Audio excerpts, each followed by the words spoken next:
हाँ तो हेलो साथियों, कल का हमारा वीडियो का जो टॉपिक था वो था what is science, means science क्या है।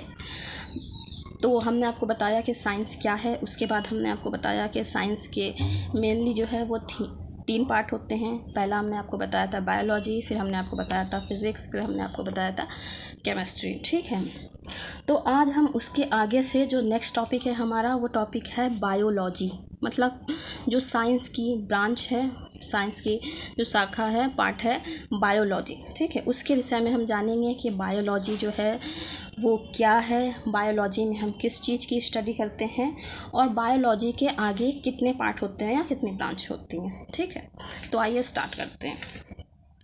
देखिए, बायोलॉजी जिसको हिंदी में बोलते हैं जीव विज्ञान, तो जैसे कि ख़ास करके पर्टिकुलर बायो सब्जेक्ट में ऐसा है कि अगर आप मतलब बायोलॉजी सब्जेक्ट में ऐसा है कि अगर आप किसी भी चीज़ की मीनिंग को या उसके नेम की मीनिंग को डिकोड करते चलेंगे तो आपको इसमें रट्टाफिकेशन करने की ज़रूरत नहीं है, आई थिंक, जैसा मुझे लगता है। तो हम शुरुआत से ही इसको समझते हैं। ठीक है, कि बायोलॉजी वर्ड जो है ये कहाँ से आया है और इसकी मीनिंग क्या होती है। ठीक है, तो देखिए, बायोलॉजी जो है ये दो शब्दों से मिलकर बना हुआ है। पहला है बायो, ठीक है, पहला है बायो और आगे है लॉजी, मतलब लॉगस। बायोलॉगस ये जो है ये ग्रीक भाषा के शब्द है। ठीक है, ये ग्रीक भाषा के शब्द हैं। बायो का मतलब होता है जीवन या लाइफ, ठीक, और लॉगस का मतलब होता है स्टडी या अध्ययन, अध्ययन करना या स्टडी करना। ठीक है, लॉगस शब्द जो है अगर किसी भी वर्ड के आगे मिला हुआ है, ठीक है, या लॉगी मिला हुआ है, जैसे जूलॉजी है, ठीक है, या इस तरीके से ना वर्ड्स के आगे मिला हुआ होता है तो उसका मतलब होता है स्टडी करना। ठीक, तो नाम से आपको इतना पता चल गया होगा कि बायोलॉजी में जो है हम वो लाइफ की यानी जीवन की स्टडी करते हैं, या हम ऐसा भी कह सकते हैं कि बायोलॉजी में जो है हम उन चीज़ों की स्टडी करते हैं जिनमें जीवन पाया जाता है या जिनमें लाइफ पाई जाती है या जो लिविंग थिंग है। ठीक है, इतना आपको समझ में आ गया। देखिए, ये इसकी डिफिनेशन जो है वो भी यही कहती है।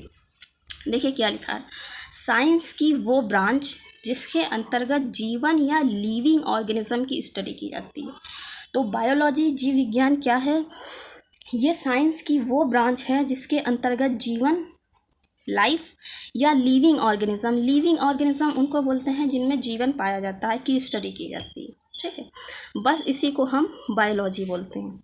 ठीक, आगे देखते हैं, आगे क्या है। इसको जो है अरस्तु, और इंग्लिश में इसको जब हम लिखते हैं तो एरिस्टोटल लिखते हैं। ठीक है, अरस्तु या एरिस्टोटल को फादर ऑफ बायोलॉजी कहा जाता है। वैसे और भी कुछ साइंटिस्ट हैं जिन्होंने इसके बारे में नाम दिया या बताया, लेकिन मेनली जो है हम जिसे हमें याद रखने की ज़रूरत है, अगर किसी भी उसमें एग्ज़ाम में, कॉम्पिटिटिव एग्ज़ाम में कहीं भी पूछा जाता है, बहुत जगह पूछा जाता है, तो हमें अरस्तु को याद रखने की ज़रूरत है कि फादर ऑफ बायोलॉजी किसे बोलते हैं, वो एरिस्टोटल को बोलते हैं, यानी अरस्तु को बोलते हैं। ठीक है, फिर आइए उसके आगे हम नेक्स्ट देख लेते हैं। अभी हमने आपको बताया कि बायोलॉजी क्या है। बायोलॉजी साइंस की वो शाखा है या वो ब्रांच है जिसके अंतर्गत हम जीवित चीज़ों की या लिविंग ऑर्गेनिज्म की या जीवन की या लाइफ की स्टडी करते हैं। ठीक है, तो कुछ चीज़ें हैं जो एकदम साफ दिखाई देती हैं, जैसे कि हम लोग इंसान हैं और हम लोग जीवित हैं, तो यानी हम लोग की स्टडी किस में की जाएगी, बायोलॉजी में की जाएगी। इसके अलावा जितने भी जानवर होते हैं, भेड़, बकरी, बंदर, कुत्ते, बिल्ली या जो भी हैं, वो सारे क्या हैं, वो जीवित हैं, उनकी स्टडी में किस में की जाएगी, बायोलॉजी में की जाएगी। ठीक, उसके आगे प्लांट्स जो हैं वो भी जीवित हैं, उनमें भी लाइफ पाई जाती है, तो उसकी स्टडी भी किस में की जाएगी, बायोलॉजी में की जाएगी। तो ये तो कुछ चीज़ें हैं जिनके आधार पे ऐसे ही दिख जाता है कि ये जीवित हैं, बट अगर हम कुछ बेसिक कैरेक्टर देखें कि जिनके आधार पे हम ये कह सकते हैं कि ये लिविंग थिंग है और ये नॉन लिविंग थिंग है। ठीक है, तो कुछ बेसिक कैरेक्टर, बहुत ही डीप जाके नहीं मैंने इनको लिखा है, बट बहुत ही बेसिक कैरेक्टर जिनके आधार पे, जिनको देख के हम ये बता सकते हैं कि ये लिविंग थिंग है और ये नॉन लिविंग थिंग है, क्योंकि साइंस में हर चीज़ के लिए कुछ ना कुछ बेस होना ज़रूरी है कि अगर हम कुछ कह रहे हैं तो ये किस बेस पे कह रहे हैं, किस आधार पे कह रहे हैं। ठीक, तो क्या है यहाँ पे कैरेक्टरिस्टिक्स ऑफ लिविंग थिंग, जीवित चीज़ों के गुण, किन गुणों के आधार पे हम किसी चीज़ को ये बोल देते हैं कि ये एक लिविंग थिंग है, जीवित वस्तु है, और किन गुणों के आधार पे हम ये बोलते हैं कि ये एक नॉन लिविंग थिंग है, यानी निर्जीव वस्तु है, इसमें जीवन नहीं पाया जाता है। ठीक है, तो ये सारे ही गुण, मतलब ये टोटल गुण नहीं है कि इन्हीं के आधार पे बोला जाता है, इससे ज़्यादा और कुछ नहीं पाया जाता, ऐसा नहीं है।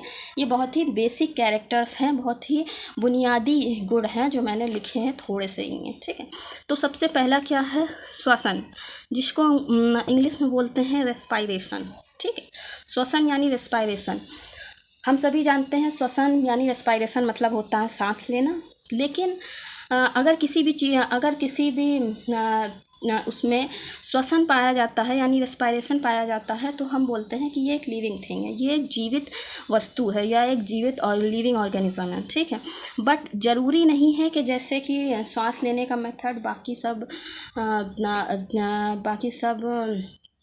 एनिमल्स का होता है या ह्यूमंस का होता है, वैसा ही श्वसन का तरीका हो दूसरा उसमें भी, जिसको हम लिविंग थिंग बोल रहे हैं, कि वो नोज़ के थ्रू जो है वो ऑक्सीजन अंदर लेता हो और कार्बन डाइऑक्साइड बाहर निकालता हो, ऐसा ज़रूरी नहीं है।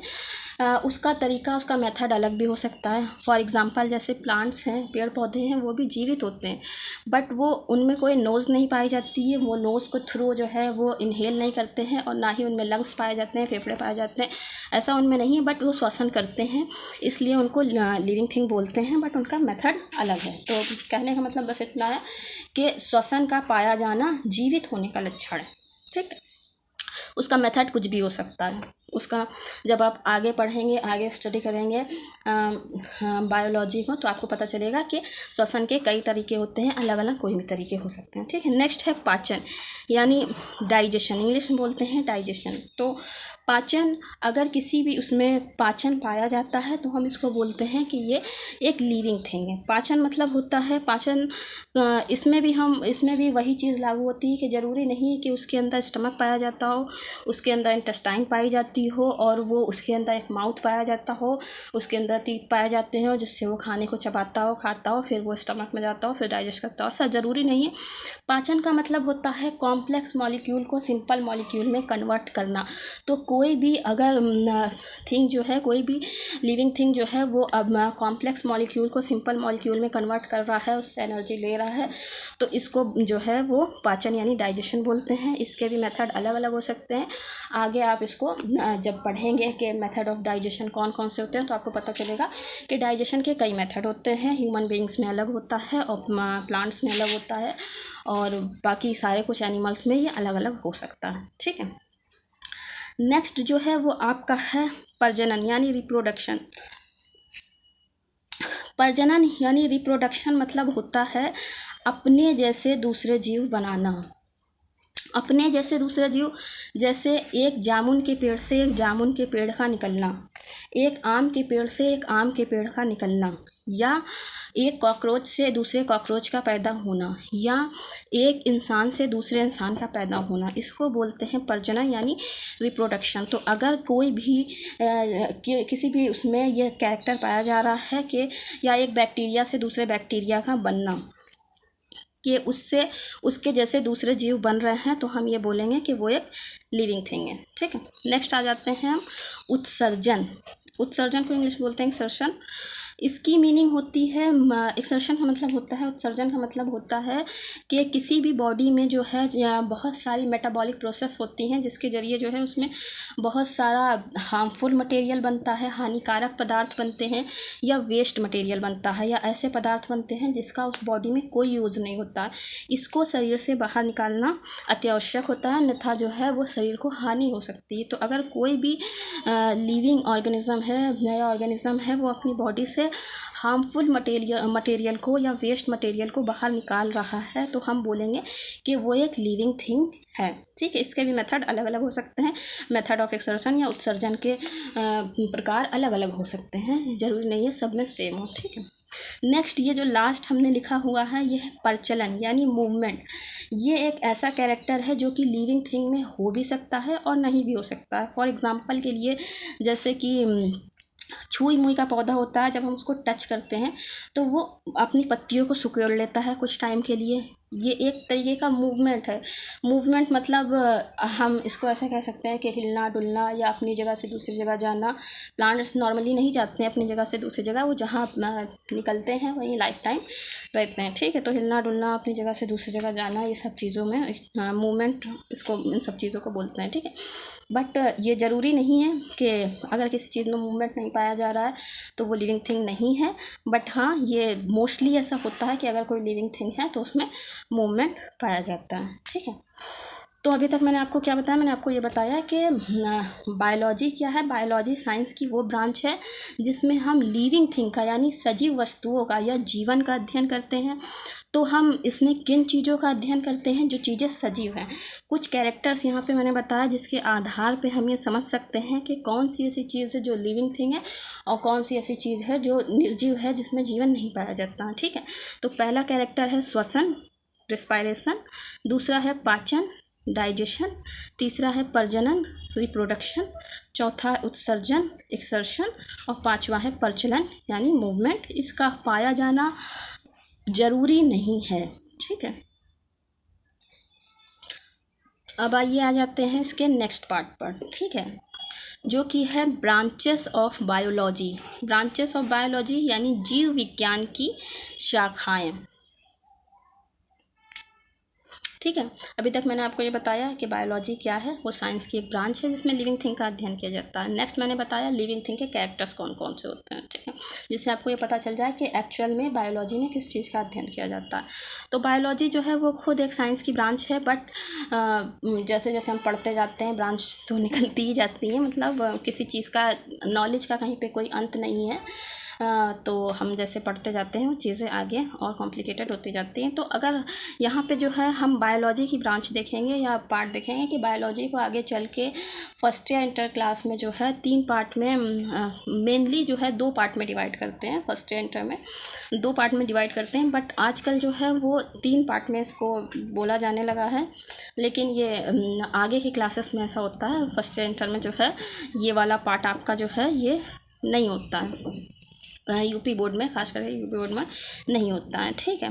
तो देखते हैं क्या होते हैं। बायोलॉजी की जो है 3 ब्रांच है, मेनली जो है जूलॉजी और बॉटनी, ये 2 मेन होती हैं। तो पहली इसकी ब्रांच होती है जूलॉजी, ठीक है।